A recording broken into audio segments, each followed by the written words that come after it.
Mesdames et messieurs, bonsoir et voici Mise au point, votre magazine sociopolitique qui vous met bien entendu au cœur des questions d'actualité dans différents domaines sociaux tout comme politiques. En tout cas, aujourd'hui, nous allons parler de la situation des agents et fonctionnaires de l'État. Vous le savez, avec ce corps de la population, il y a toujours des échauffourées entre le gouvernement et le banc syndical. Et bien, pour mettre fin à tous ces désaccords, il s'est tenu dernièrement une commission paritaire entre le gouvernement et le banc syndical. Est-ce une façon de mettre fin à des incompréhensions entre le gouvernement et les agents et fonctionnaires de l'État? En tout cas, nous en parlons. Et nous avons sur ce plateau un invité, une figure bien connue, M. Fidel Kiyang, qui est le président de l'intersyndicale nationale de l'administration publique. C'est lui notre invité. Bonsoir, Monsieur le Président. Bonsoir, Monsieur le journaliste. Très en forme. Oui. Alors, pour aborder cette question des agents et fonctionnaires de l'État et leurs relations avec le gouvernement, je ne suis pas seul. Je suis sur ce plateau avec mon confrère de Biwan, Constantin Tamboué. Bonsoir. Bonsoir Jacques, bonsoir Monsieur Kiangi. Bonsoir, Monsieur Constantin. Avec lui, nous allons donc échanger sur cette question. Première question, vous avez été en commission paritaire, le banc syndical et le gouvernement. Si on peut connaître un peu quel était le cahier de charges que vous, agents et fonctionnaires de l'État, avez amené à ces assises. Merci beaucoup, Monsieur le journaliste, de l'attention que vous portez dans la vie du fonctionnaire.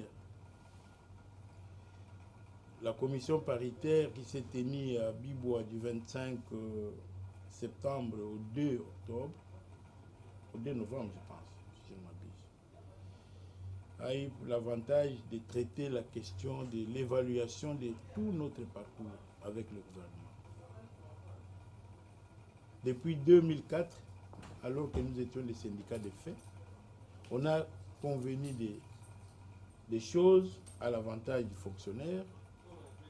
Et enfin, après que nous soyons devenus des syndicats élus, on a signé autant de protocoles d'accord. Et il était question que nous puissions nous mettre ensemble avec le gouvernement pour voir si tous ces protocoles d'accord ont été respectés. Est-ce que ce qu'on a convenu a été réalisé? Ça, c'était la première grande question de notre commission paritaire. La deuxième question, c'était quelle politique salariale pour les fonctionnaires? Quel salaire?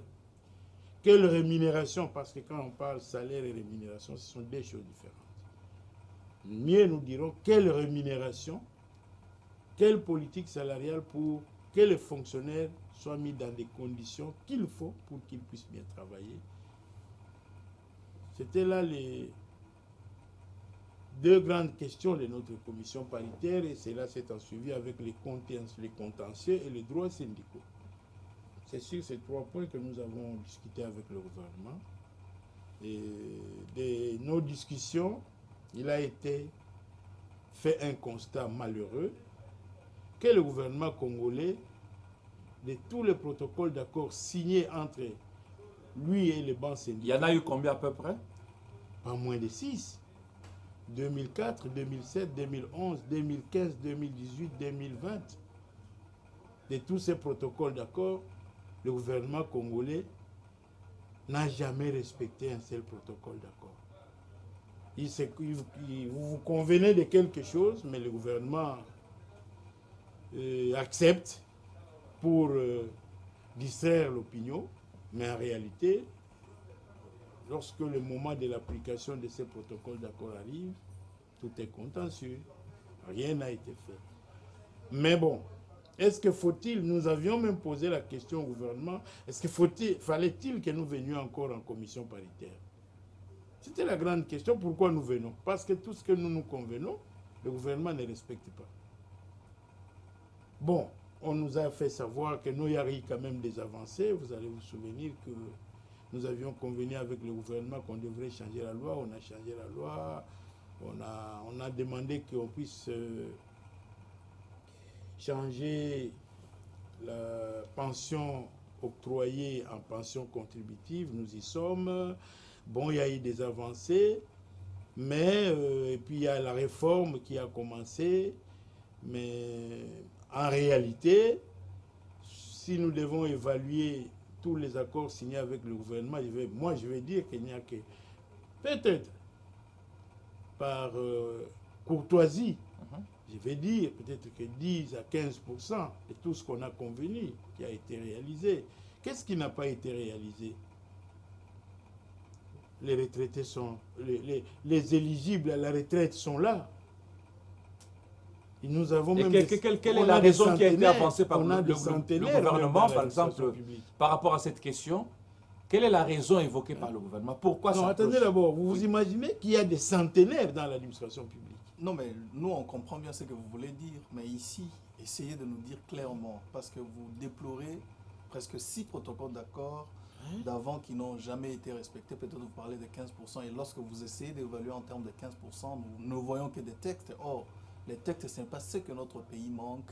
Nous en avons de plus beaux dans presque tous les domaines. Et là, dans le domaine spécifiquement de l'administration publique, les textes, il y en a. Et vous venez de signer notre protocole d'accord. Et quand on lit dans le concret, aujourd'hui, les fonctionnaires n'ont presque rien. Et vous les lancez encore dans les promesses. Non.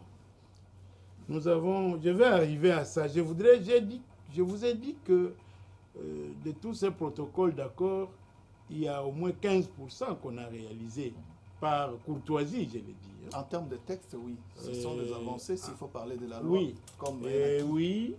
Mais maintenant, même en termes de salaire de base, on a quand même fait un peu un effort parce que l'huissier qui avait 57 000 francs congolais en 2013, évidemment, on va me poser la question, mais le dollar était à quel taux?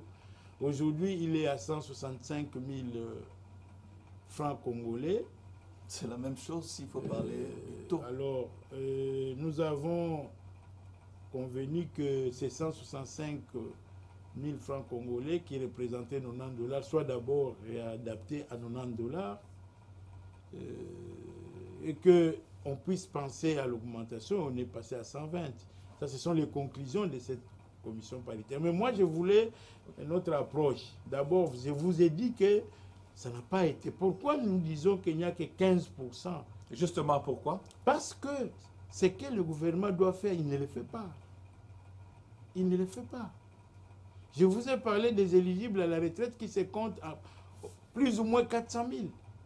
Il y a même des centenaires, des nonagénaires qui sont là dans l'administration. Et vous connaissez le système s'il faut les envoyer à la retraite. Le gouvernement... L'administration vous envoie à la retraite, c'est comme si on vous précipite à la mort. Non, non, ça c'était hier.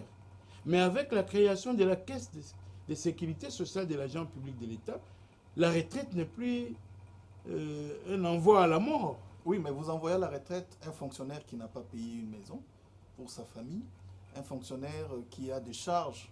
Alors dites-moi, quelqu'un comme ça, même s'il va toucher le même montant qu'il avait lorsqu'il était actif, vous pensez que c'est vraiment une bonne chose pour lui? Non, ce n'est pas une bonne chose. C'est comme ça que nous disons que les indemnités de sortie, donc ce que nous appelons les indemnités de fin carrière, doit être une enveloppe conséquente qui doit permettre aux fonctionnaires de s'organiser. Et jusque-là, nous savons ceux qui sont partis il n'y a pas longtemps n'ont jamais touché. Non, ils ont touché. Attention. Pas tous. Et il y avait... il y a 377 qui n'ont pas encore touché, mais au moins les 1066 ont touché l'heure des comptes finales. Les secrétaires généraux que nous appelons les émérites sont partis avec leur enveloppe. Seulement les retraités des régies financières qui n'ont pas encore... Oui, on va y arriver. Alors, on parlait un peu de différents accords qui ont été signés, dont vous avez évalué. Alors, vous êtes arrivé à quelle conclusion par rapport aux différents textes? Par rapport aux différents textes, on a convenu avec le gouvernement qu'on devrait continuer à faire des efforts pour que ce qu'on n'a pas fait puisse être fait. C'est ça que nous avons convenu. Et nous avons convenu par rapport... Et quelles sont les garanties que vous avez reçues du gouvernement? Les garanties, c'est... Cette fois-ci, en tout cas, le gouvernement va appliquer tous les accords conclus. Oui. C'est le dialogue permanent. Ça, il y en a toujours. Nous avons convenu de la mise en place d'une commission permanente qui devrait évaluer l'application de ces protocoles d'accord. Et chaque année, au mois de juin, nous devrions nous retrouver en commission paritaire pour évaluer. On ne fera plus autant d'années sans qu'il y ait commission paritaire, le gouvernement est en train de prétexter à gauche, à droite, non. Il y a ça qu'on a convenu.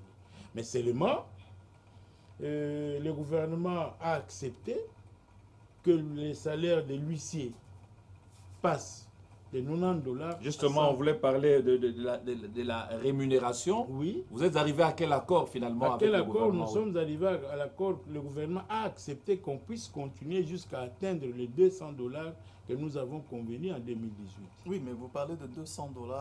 C'est bon, bien, mais il faut compartimenter. C'est Non, quoi la base? Les 200 $, quoi les nous allocations? savons que nous avons convenu que les 200 $, c'est les salaires de base. Et quand nous aurons les 200 $ de salaire de base, on a convenu avec le gouvernement, on devra maintenant se retrouver pour déterminer les avantages sociaux. L'indemnité de logement, l'indemnité de transport et les allocations familiales. Ça, c'est de un. De deux, nous avons dit au gouvernement, étant donné que vous ne nous donnez pas les indemnités de logement, l'indemnité de transport, les allocations familiales maintenant, l'hyper que vous étiez en train d'appliquer avec un taux forfaitaire de 15% sur les primes des agents, on les rabat à 3%. C'est donc le gouvernement a accepté. Donc au mois de janvier, sur les primes des agents et fonctionnaires de l'État, toutes les primes, l'hyper qu'on retenait qui était de 15%, les primes qui subissaient l'hyper seront désormais, l'hyper sera de 3%, c'est de le même 3%. taux partout? Oui, sauf sur les salaires de base. Sur les salaires de base, le taux reste celui qui s'applique déjà. C'est-à-dire 2500 pour les agents d'exécution et 4000 pour les cadres. Monsieur Fidel Kiangi, je me souviens lors du lancement justement de cette tripartite, quand vous avez pris la parole, vous avez annoncé avec pompe les différents avantages dont devraient bénéficier les agents fonctionnaires de l'État. Oui. Soins médicaux, déplacements, oui, allocations familiales, frais funéraires. Mais maintenant, après ça, que vous ayez... des charges, oui, que vous m'avez demandé. Oui. Nous sommes partis avec les cahiers des charges.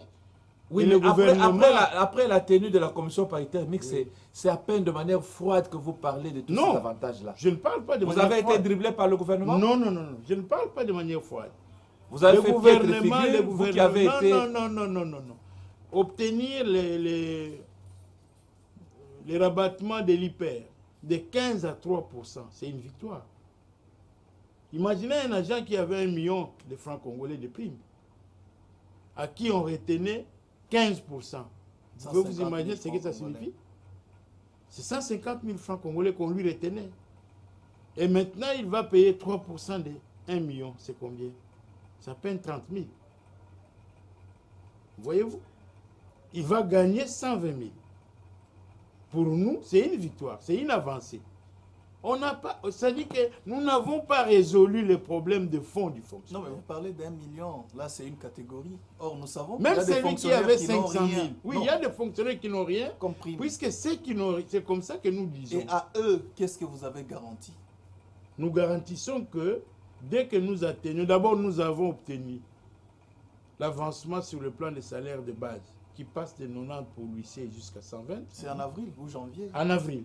C'est pas aujourd'hui. Mais l'hyper, les rabattements de l'hyper, c'est au mois de janvier. Il faut encore attendre la bonne volonté, la bonne foi. Mais c'est normal parce que le budget de la République n'est même pas encore promulgué. Le salaire du fonctionnaire ne vient que du budget de l'État. Le budget lui-même n'est même pas encore... On n'a même pas encore terminé le débat. Il n'est même pas encore promulgué. Et si vous dites au mois de janvier, vous allez payer ça sur base de quel budget? Ça sera trompé. Moi, je ne veux pas tromper le fonctionnaire. Ça veut dire qu'au mois d'avril, ok. Et qu'est-ce qui se passe? Ce sont des pratiques qui sont connues. Le premier trimestre de chaque année, on reconduit la paye du dernier trimestre. C'est ça le problème. Donc, le budget de l'État, en ce qui concerne les fonctionnaires, entre en application uniquement au mois d'avril. C'est ça la vérité. Et quelle est l'innovation au mois d'avril? Qui seront payés, même ceux qu'on a considérés comme de nouvelles unités, ceux donc qui ont reçu... Mais les nouvelles unités, nous avons déjà une avancée. Pas les nouvelles unités, les non payés. Les non payés. Les non payés le gouvernement, nous avions déjà fait pression sur le gouvernement qui a accepté de commencer à régler cette question. Il y a 22 800 qui ont été, mais qui seront payés. Au mois d'avril toujours? Oui, au mois d'avril, ils seront payés. Non, non, non, ils ont déjà été payés même pendant ces derniers trimestres. Parce qu'on a fait une paye complémentaire pour eux. Voilà le problème. Ça veut dire que le pays a un problème. Le problème, ce n'est pas seulement les fonctionnaires, c'est tous les compartiments du pays qui posent problème dans la gestion. Alors s'il faut... Parce que déjà avec un budget, même de 9 milliards, comme on les chante aujourd'hui, vous ne pouvez pas attendre d'améliorer la situation du fonctionnaire. Prenez 9 milliards, divisez ça par 100 millions de Congolais. Alors ça ne sert à rien de... Chacun a combien? Ça ne sert à rien de revendiquer, vous, en tant qu'agent fonctionnaire. Non, mais non. Oui, mais nous comprenons que vous y allez avec des états d'âme. Parce que là, vous commencez à justifier le gouvernement pour dire... Je ne justifie pas le gouvernement. Le pays a un problème. Je ne justifie pas le gouvernement. Moi, je m'attaque au gouvernement qui doit bien gérer le pays. Le Congo, c'est une honte que nous ayons un budget de 9 milliards. C'est ça. Moi, je ne peux même pas justifier le gouvernement. Alors, je vous pose la question. Mais j'ai dit, nous faisons un syndicalisme de réalisme, avec un réalisme en face. C'est bien de dire qu'on donne à chaque fonctionnaire 500 $, mais ça viendrait d'où? Posons-nous la question, ça viendrait d'où? Monsieur Fidel Kiangi, est-ce que vous avez commencé à changer de langage ou comment? Non, moi je ne change pas de langage. On ne vous retrouve plus. J'ai dit, le gouvernement est responsable de la situation que traversent les fonctionnaires. En particulier et en général le pays tout entier. Alors, maintenant, le problème, c'est pour nous, c'est lequel? Nous savons la réalité. Le gouvernement n'a pas l'argent. Le budget est de 9 milliards. Il y a autant de problèmes. Si on paye à l'huissier de l'administration publique 500 $, ce qui suppose que le secrétaire général doit avoir 5 000 $. Et le budget de 9 milliards ne permettra même pas de payer les rémunérations. Nous, il faut avoir un budget de 50 milliards uniquement pour les rémunérations. Alors on peut dire que... Maintenant, nous disons, faisons avec. Vous avez une difficulté, mais les agents doivent venir au travail. Le problème, il a été posé, mais nous sommes trouvés devant les problèmes. Mais parce que Jacques, je voudrais poser une question. Parce que vous parlez des difficultés du gouvernement, mais nous avons suivi dernièrement le premier vice-président de l'Assemblée nationale demander aux élus de réduire les trains de vie des fonctionnaires politiques, mais aussi les salaires, des salaires de tous ces fonctionnaires. Ça, c'est pour la consommation publique. Ça, c'est sont des discours creux. Vrai, mais vous, quand vous avez entendu ça, ce n'était pas une occasion quand même en or qui vous a été offerte pour ça, ce sont des discours aller creux. plus loin vous savez, et revendiquer en termes... Non, ce n'est pas parce qu'on est premier vice-président de l'Assemblée nationale que ce que vous dites est une matière biblique. Vous faites des déclarations politiciennes. Mais c'est ce que vous déclarez tout bas. Non. Mais là, il a eu l'occasion de vous donner... Non, il l'a dit, mais il sait que ça ne se fera pas. Il le sait. Quand il dit ça, il sait que ça ne se fera pas. C'est juste pour distraire l'opinion. C'est parce que vous vous mettez aussi à l'écart de cette lutte non. de réduire le train de vie des institutions. Non. Ouais. Le pouvoir est d'attribution. Je n'ai pas, moi, reçu mission d'aller demander la réduction des trains de vie des personnels politiques. Et si c'est un moyen pour... Mais pour nous, nous demandons au gouvernement de nous donner ce que le fonctionnaire a besoin. Si un politicien fait sa déclaration pour sa campagne, nous n'allons pas prendre ça et intégrer ça lorsque nous devons revendiquer des droits des fonctionnaires. Non. Alors, M. Fidel Kiangi, l'accord conclu avec le gouvernement, est-ce que l'on peut dire aujourd'hui que fini les convocations des assemblées générales à la place Golgotha, vous n'allez plus vous retrouver puisque vous avez trouvé un partenaire qui vous tend maintenant son oreille? Même pas. Ça veut dire quoi? Quand est-ce qu'il y a Golgotha? Nous avons signé un accord. Nous attendons le mois de janvier, voir d'abord le rabattement de l'hyper sur les primes de 15 à 3%. Si le gouvernement, par principe de non-respect des accords, passe à côté, nous n'allons pas attendre quoi que ce soit. Mais Golgotha, une seule fois, vous l'avez convoqué et vous vous rappelez, ça vous a coûté Non, d'une mais ce n'est pas détention. parce que j'ai été malmené par, ou bien, disons-les, interpellé ou arrêté arbitrairement par la police instrumentalisée par qui je ne sais, que je vais arrêter avec la lutte. Non. Je vous ai déjà dit que le syndicaliste a des maisons sûres. C'est soit chez lui, Soit soit la qu'il prison. est en prison. Et là, le C'est passage ça. est clair quand le Fongola vous aura Il n'y a permis pas de problème. Alors, Parce que vous devez savoir ça. Donc nous disons que ce n'est pas que tout est maintenant rose, non. Ce qui est vrai est que le gouvernement congolais doit respecter ses engagements. parlant de C'est cette tout ce que commission nous demandons. paritaire, alors, vous qui avez été discuté avec le gouvernement, vous, les bancs syndicales, s'il faut vous évaluer, vous estimez que vous avez été à la hauteur et que aujourd'hui les agents et fonctionnaires sont fiers de vous, ces délégués qui avaient négocié avec le gouvernement pour arriver à ces résultats? Nous sommes fiers, entre guillemets, parce que nous avons obtenu les rabattements de l'IPER et nous avons obtenu l'avancée sur les salaires de base, mais nous serons plus fiers lorsque nous aurons, en plus des salaires de base de 200 $, des avantages sociaux, ça veut dire l'indemnité de logement, et transport et puis les allocations familiales. Là, nous serons fiers encore davantage. Nous pouvons dire qu'on a gagné une partie, mais on n'a pas gagné totalement le combat. Nous devons continuer. Mais nous savons aujourd'hui au moins que entre le banc syndical et le gouvernement, il y a quand même entente. Oui, Le le courant passait toujours. Nous n'avons jamais été en conflit ouvert avec le gouvernement.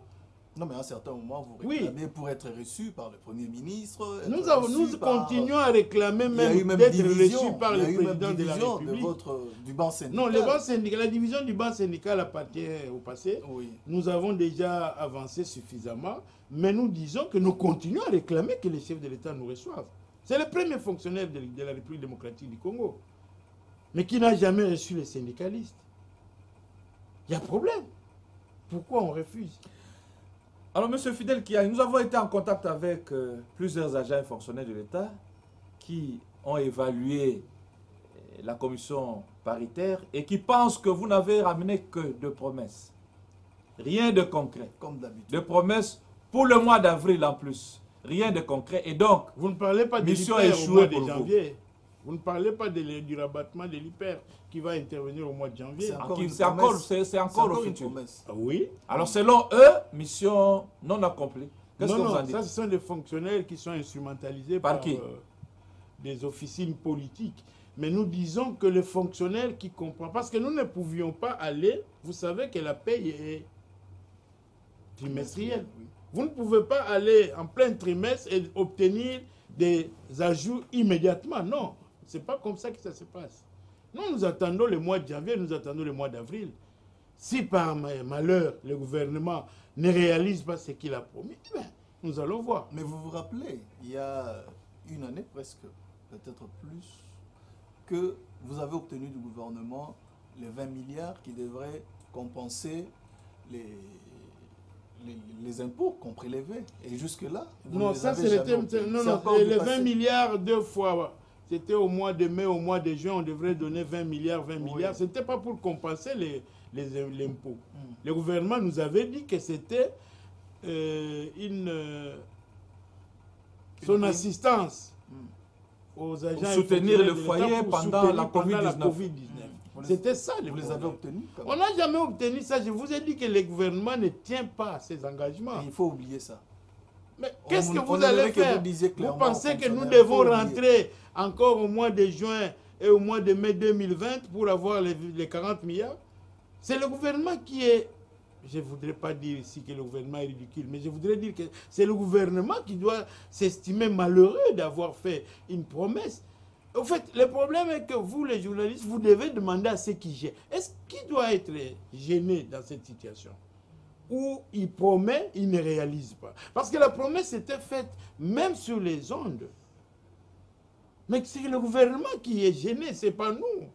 Nous continuons. Si le gouvernement estime que bon, c'est que j'avais promis et que je n'avais pas réalisé, je vais le faire aujourd'hui. Qu'il le fasse, mais il ne le fera pas malheureusement. doit vous tenir. Voilà, mesdames, messieurs, nous sommes en train de poursuivre notre tranche mise au point. Monsieur Fidel Kiyang, nous allons maintenant aborder la question relative à la SINSAP, la caisse qui a été, dont le siège a été inauguré dernièrement par le chef de l'État. Vous aviez crié par le passé, c'était Kiyang et Cœur, si je ne m'abuse.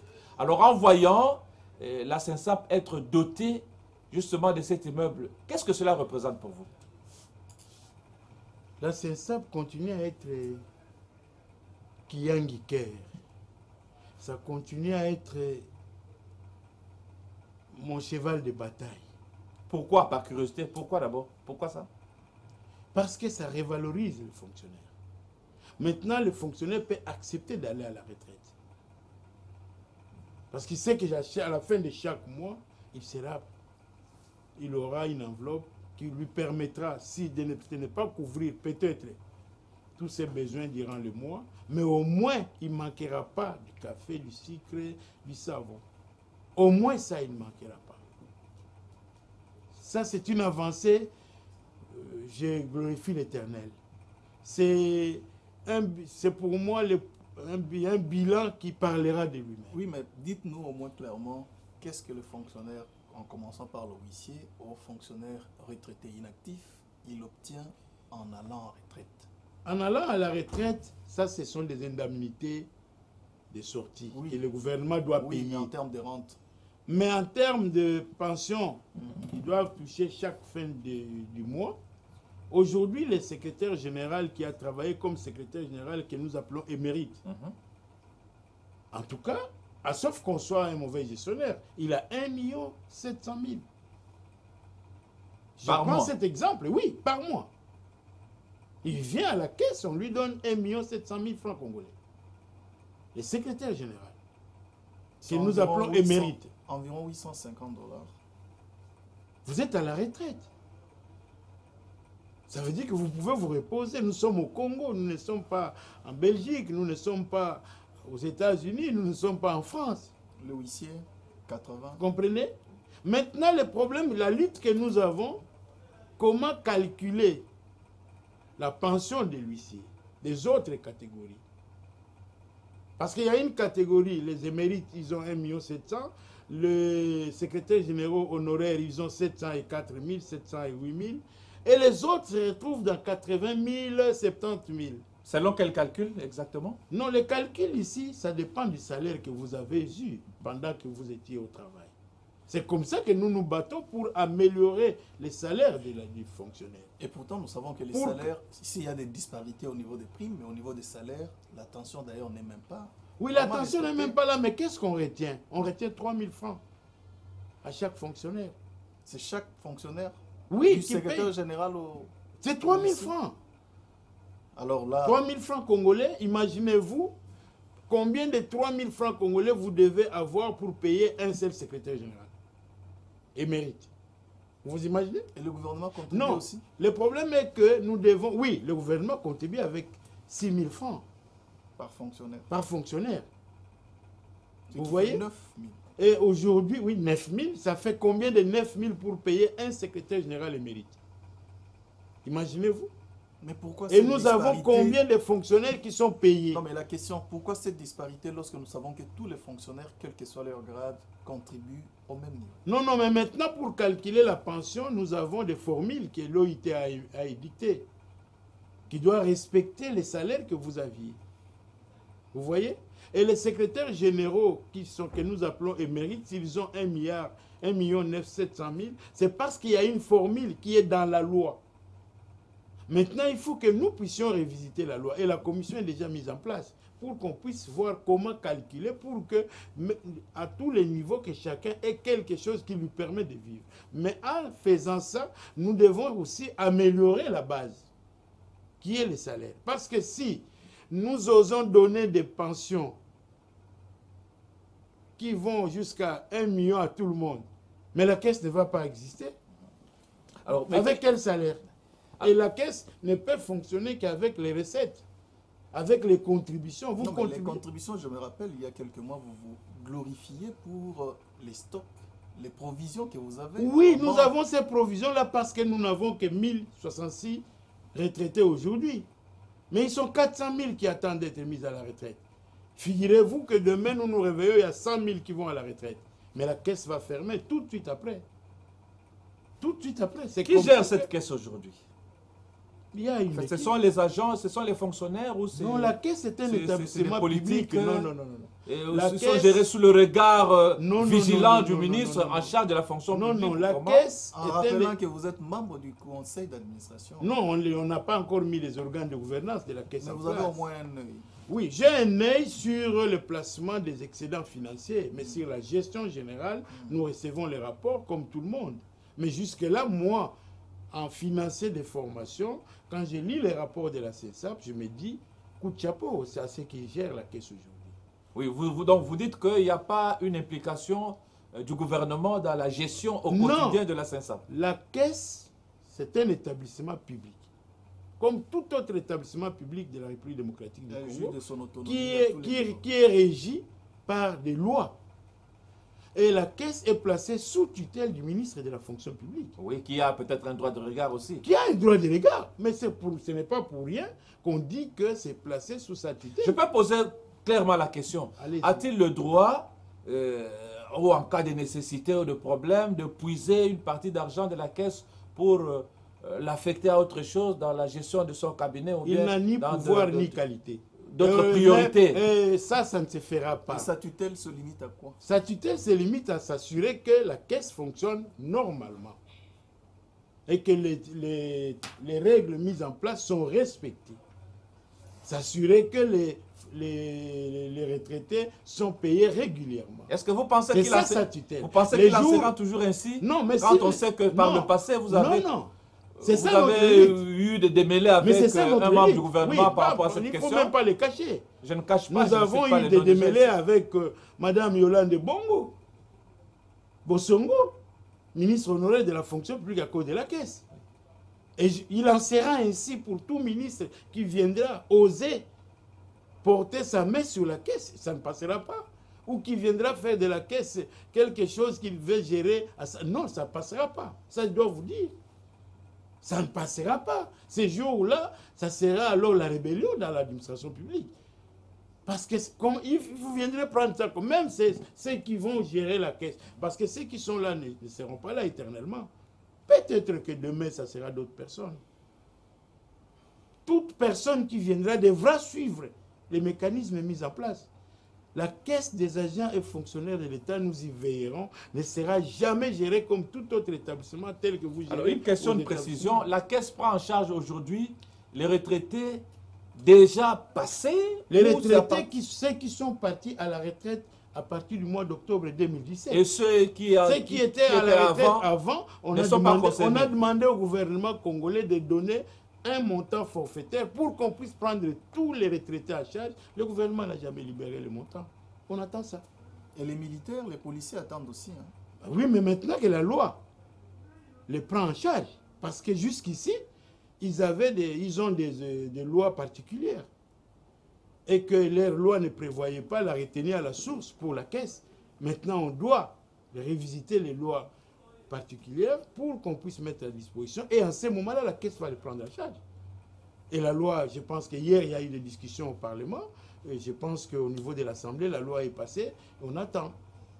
Parce que c'est une caisse, non pas des fonctionnaires, mais c'est la caisse de sécurité des agents publics de l'État. Agents publics de l'État, c'est-à-dire enseignants, fonctionnaires, magistrats, tout ce monde-là. Militaires et policiers, c'est ça. Mais sauf que, comme ils ont des lois particulières, on devrait voir d'abord leur statut particulier, comment intégrer la retenue à la source pour que la CENSAP puisse les affilier. Ça veut dire qu'il y a encore du travail à faire. Il y a du travail à faire, on doit bien faire les choses. Il ne faut pas qu'on fasse les choses dans la précipitation et puis demain vous vous retrouvez devant des problèmes, ça ne sert à rien. Alors le siège c'est à Kinshasa, est-ce qu'il y a déjà des succursales à travers les différentes provinces? Mais on ne pouvait pas, voilà le problème. Il y a aujourd'hui une agence de la CENSAP à Kinshasa. Il y a une agence de la CENSAP à Lubumbashi. Et ainsi de suite. Pourquoi nous ne voulons pas qu'on puisse avoir des agences? Parce que dans des provinces, nous n'avons pas... Le gouvernement n'a pas encore mis à la retraite des agents. Si vous créez des agences, ils vont affilier qui? Et c'est le fonctionnement qui va encore coûter. C'est ça le problème, mais ça risque de venir gréver sur le budget. Ça ne sert à rien.